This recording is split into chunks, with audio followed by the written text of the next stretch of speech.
Welcome to Professor's Corner. We're continuing our conversation on normative theories as they apply to ethics and public policy. Again, I'm joined with Melissa, and we're going to take a deeper dive into principlism. And while we've given the background in a previous session, here we're going to take a look at the way it is implemented in contemporary bioethics. And amongst some evangelicals that have a biblical principlism. Okay. So let's start in the contemporary situation. The first place I've noticed principlism arise is in the area of biomedical ethics. Okay. And when I was working in graduate school on bioethics, the big theory that had come out was by Beecham and Childress on the principles of biomedical ethics. I think what Melissa, you need to know, and what the students also need to know, is that this theory is so influential, it has been basically codified into United States law. Okay. You will not work on a biomedical ethics issue unless you deal with the Beecham-Childress scenario. That's why this is so important and why we've devoted a separate week just to this. I wanted to bring that to, it's written in regulation and codification. I was part of some of that. Okay. Not when it was written in, but I remember in the early 90s working on this in fetal tissue transplantation from aborted fetuses, and we had to work through this, and you were pressured to use this ethical theory. So, what are some of the principles that Beecham and Childress value? Right. Well, just bear in mind, we don't have the other Rossian list in front of us. Yes. Okay. So, but there's some overlap. Okay. For example, center feature for Beecham and Childress, of course, was to get a minimal list. And the idea was respect for autonomy. Well, where have we seen that before? Right, freedom. Freedom Liberty. with Kant. Yeah. Non-malevolence. Not harming other people. And that's utilitarian. That was on the Rossian list. Yeah. Beneficence. Yes. That was Doing on the good. Rossian list. Yes. Justice is another sort of Kantian principle. Right. So you can see the mixture here. And in Right. the same way, logically, the respect for autonomy and justice, those tend to be what we've referred to as a priori, those understandings or knowledge that we have prior to experience or separate from experience. They felt that these were derivable from reason. And then the non-malevolence and the beneficence would be those that are more a posteriori, that is, follow from experience. They're consequential. Okay. Okay, measuring the consequences of the I'm assuming Beecham and Childress are in the same camp as Ross, in that they're willing to suspend one of these values to uphold another one if the circumstance arises. And you're telling me that they particularly are working on biomedical issues. Yes. Fetal tissue transplant, stem cell research. It came up in human subjects. You could apply this. Yes, and they did, and you'll find a whole literature on this. Okay, well that's helpful for me, because I know that even though I may feel I have a very limited understanding of them, if biomedical issues come up, I can go back and look at these guys to help me out. Yeah, you're going to expect to read this. I'm not saying you're going to agree with these folks. Right. As an evangelical, I struggled my whole doctoral with these guys. Yes. I have a problem with their principle of autonomy. I have a problem with their principle of justice. Right. And there are certain aspects to the harm principle and the mutual aid principle here, the beneficence, that I struggle with as well. So I'm not recommending them. I'm just saying this is where you're going to see it. That's why I call it. The problem with most of this stuff, as Christians, we believe that all truth is God's truth. Yes. We believe that we have a natural world and a supernatural world. The secularist person wants to hold us to the natural world. Yes. We live in both worlds. We do. And so it's not surprising that many times in our natural knowledge we're going to find ourselves in somewhat of agreement with our secular counterparts, right? Sure, we are. And then we find ourselves disagreeing, and we say, gosh, I don't know why I agree or disagree, but this just doesn't strike me as right. It just doesn't fit right. Are there any examples? Can we look at some biblical examples? I mean, I'm appreciating Beecham and Childress, I'm appreciating Ross, but I'm kind of hopeful for some biblical. Of course, and we've picked out a book by Mansma that we're using in our class, and we're going to read that. Now, Mansma is a practitioner who now teaches at graduate level, and he's got a very helpful book. Okay. I don't necessarily agree with it. Every part of it. But mostly, it's not so much I disagree, it's much I'd like some elaboration. And I'll comment on that in a moment. But yes, he gives us some very good help. Okay. In terms of biblical principles, and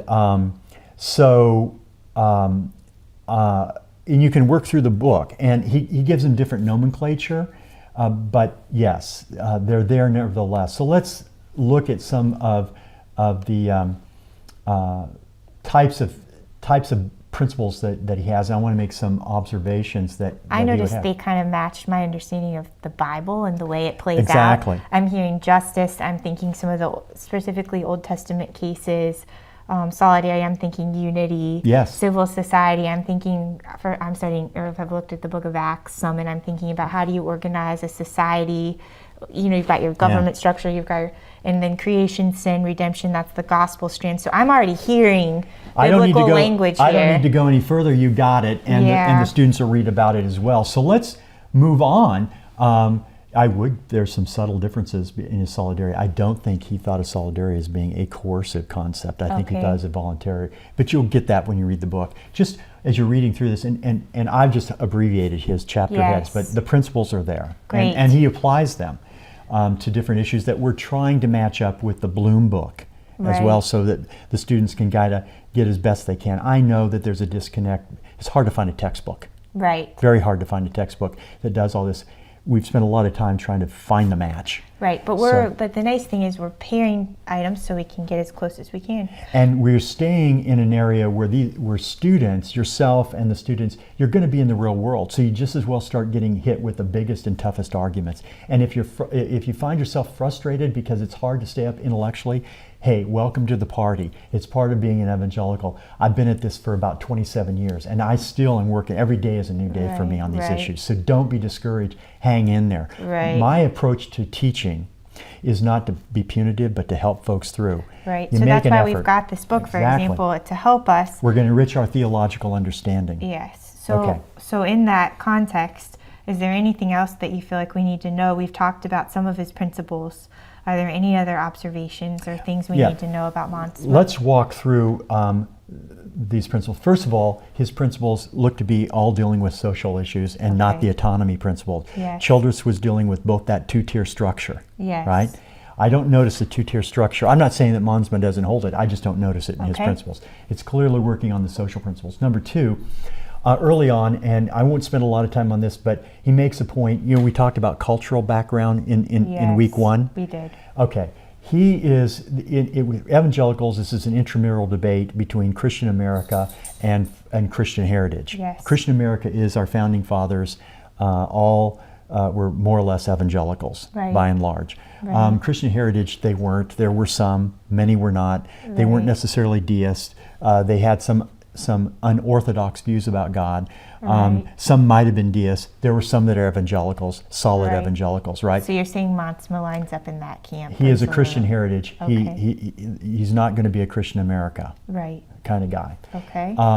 And this also ties back to the issue before about infallibility. The reason why people react negative to Christian America is because if we are developing the platitudes by cultural wrapping, so to speak, and if we have to wrap with cultural heritage, then we're going to be taking sort of this infallibility, objectivity, that whole discussion that we've been having, and this is why secular people have a hard time, particularly pushback on the Christian America piece. They would have a problem with Christian heritage as well. It's just a harder argument for them to make.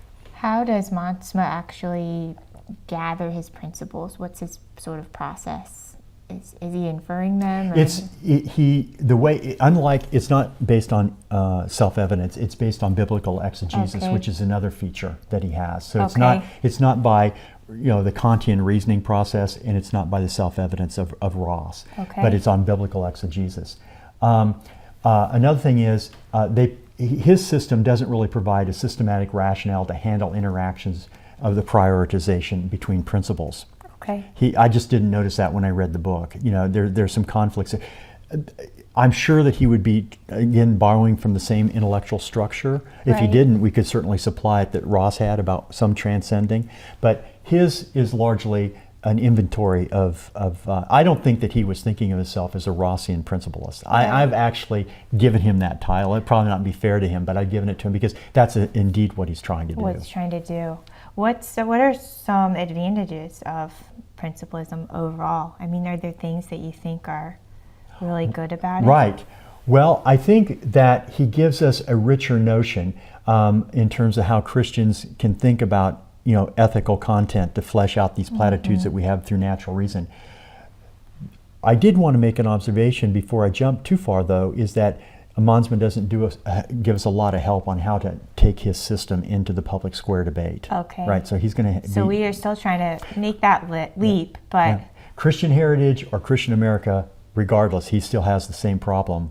Right. That we all have. Struggle with. Yeah. That we all have. Okay. So as far as the advantages, I got us off track. I'm sorry, but as far as the advantages go, he avoids the reductionism. The theological reductionism. I think that he's been influential to me in sort of saying, hey, there can be these exceptions. We don't have to hold this absolutism to a point of irrationality. It's a little bit realistic in a sense. Exactly. It feels more realistic than Kant. I'm very appreciative to him on that point. Yes. And he acknowledges that there is this indeterminacy in general principles, and that we have a fallibility in knowledge. Right. And he's good there. I find that as an advantage. And I borrowed that in my own system that we're going to take a look at in a moment.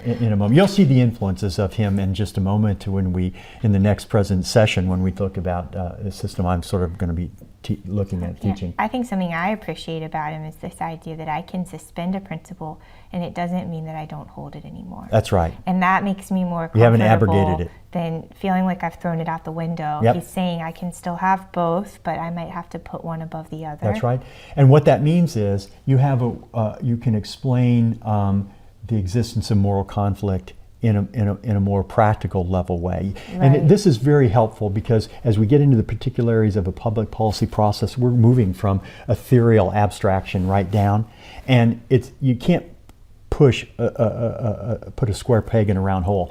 Right. And so a lot of this rationalism is very, very difficult to push down into practicalities. In some ways, we have to work ourselves from the particulars back up, but we still have a principle that we're trying to get to. We may have to seesaw back and forth, but we'll get to a little bit more of that method momentarily in some of the later sessions. But that's what I see as the benefits. As his benefits. Now it sounds like we're probably going to get to the question that you just said is very difficult, which is how do we apply this? It's wonderful information, it's helpful, but if I'm a public policy analyst, how am I going to use this? Right. Well, hopefully we're not going to be creating a fresh book, we're going to be reading examples of this, but in the sense that this is what's going on, I think I've got 4 steps here. The first is that we want to describe, in terms of an analytical method, we want to describe the relevant contextual structures. Okay. Give a description. That's the big deal. A lot of how the persuasiveness, when you don't have an objective morality anymore, it's all about concept control. We talked about that in an earlier session, because you try to frame how people think. Right. And supposedly that, interestingly enough, though they would accept the fact-value dichotomy, if they believe they describe it right, the conclusion needs to be reached necessarily, but they shouldn't be doing that. Right. In this case, it's description, and you want to get that right. And then you want to list out all the valid principles. This would be true whether you're secular in a Beecham Childress system or whether you're in the Mansma. You want to get these principles listed out that you see. Okay. Then you have to examine them, and this is where it gets tough. You have to by a process of discursive reasoning, you begin to see which principle ones are going to fit. Right, and it's hard. You'll see these examples in his text. They emerge. And then you got to make a decision. And then you make the decision, and you weigh and evaluate the prima facie. You decide what principle is supreme, and that becomes your obligation. Feels more nuanced than some of the earlier public policy structures we've looked at. It is. It's more nuanced than the normative systems, but it's no different in his system than it is in Beecham and Childress. I look forward to learning more. All right.